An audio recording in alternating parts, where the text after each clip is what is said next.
The village of Hollow Creek was small, nestled deep in a valley. It was a place where tradition held sway. Every Christmas Eve, the villagers would gather for midnight mass. As the clock struck 12, a single bell would ring out from the old church tower. It was a call to hope, a symbol of the season's joy. This year, however, a blizzard raged outside. Snow fell thick and fast, blanketing the village in white. The wind howled like a hungry wolf, driving the snow before it in a blinding swirl. Few dared to brave the storm. Inside the church, only a handful of souls huddled together. The air was cold, the flickering candlelight casting long, dancing shadows. The storm outside seemed to press against the very walls of the church, a constant, unsettling presence. One young woman, however, seemed untouched by the chill. Her name was Clara. She was new to Hollow Creek, having arrived only a few months before. Clara yearned to be accepted, to find a place within the fabric of village life.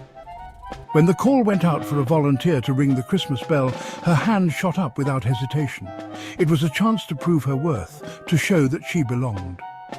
The old priest, Father Thomas, looked at her with concern. "Are you sure, child?" he asked, his voice raspy with age.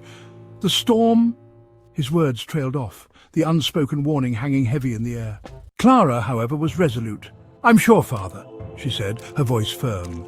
She felt the eyes of the other villagers upon her, a mixture of curiosity and apprehension in their gaze. The church itself seemed to creak and groan around them, the storm outside a relentless assault. The service continued, the priest's words a low murmur against the backdrop of the howling wind.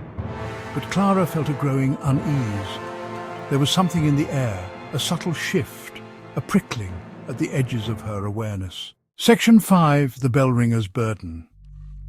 As the service drew to a close, Father Thomas led Clara to a small door hidden behind the altar. "The bell tower," he explained, his voice barely a whisper. "Be careful, child. Legend has it that the bell, she has a mind of her own." His eyes held a strange mixture of warning and sadness. Clara took a deep breath and stepped through the door. The air inside was instantly colder, the darkness absolute. The priest's lantern cast flickering shadows that danced and twisted on the stone steps that spiraled upwards. Section 6. Ascent into darkness. Up she climbed, the stone steps cold and damp beneath her hands. The wind howled through the narrow slits of windows, its icy breath biting at her skin. With each step, the darkness seemed to press in closer, suffocating. Finally, she reached the top. The bell tower was a small, cramped space open to the elements. The bell itself hung in the centre, a massive, brooding presence. It was old, the bronze green with age, covered in strange, swirling engravings. Section 7, Echoes in Bronze. Clara reached out, her fingers tracing the cold metal of the bell.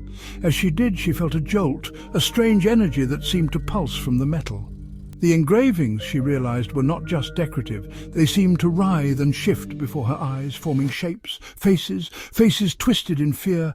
The wind howled around her, whipping her hair about her face, and then she heard it. A voice, faint at first, carried on the wind, a child's voice filled with a desperate sorrow. Section 8. The boy in the blizzard, help me! The voice seemed to come from the bell itself, echoing around her.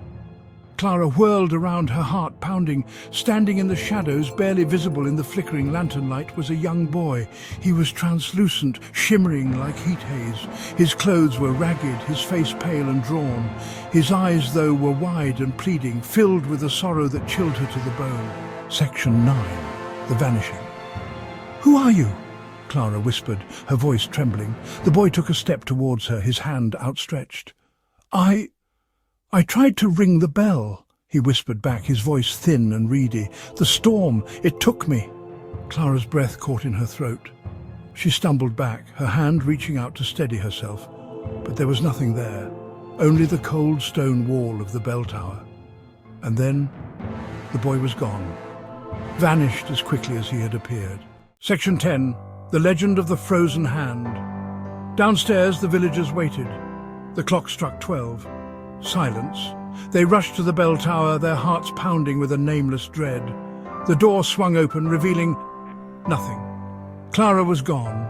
The only sign that she had ever been there was a single handprint on the ancient bronze of the bell, a handprint etched in frost, frozen there as if burned into the metal itself. And so the legend began, the legend of the Christmas bell and the girl who vanished into the storm. Some say she is still there, trapped within the cold metal, her cries carried on the wind every Christmas Eve.